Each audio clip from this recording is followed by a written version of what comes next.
Villar land ng pamilyang Villar inakusahan ng stock manipulation at insider trading. Kanilang counter affidavit isinumite ngayong araw. Ang kabuang detalye ng balitang yan ihatid sa atin ni Gazi Sari. Nagsumite na ng kanilang kontrasalaysay ang Villar siblings hinggil sa alegasyon ng market manipulation at insider trading laban sa Villar Land Holdings Corporation. Ito'y makaraang mabigyan ng extra time ng mga piskal noong nakalipas na pagdinig. Kumbiyansa naman umano ang kampo ni Villar na mapatutunayang wala silang nilabag na batas. Considering that the case is already pending with the DOJ, we will present our full defenses with the DOJ. But basically, he denies any wrongdoing.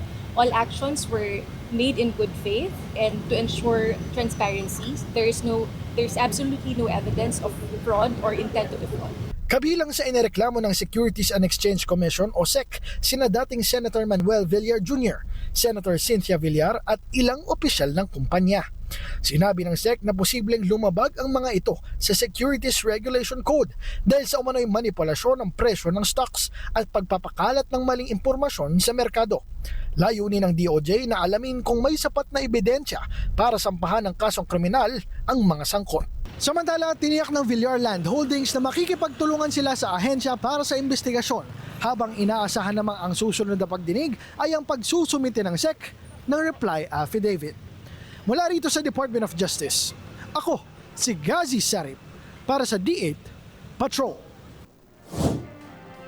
Maraming salamat sa iyo, Gazi Sari.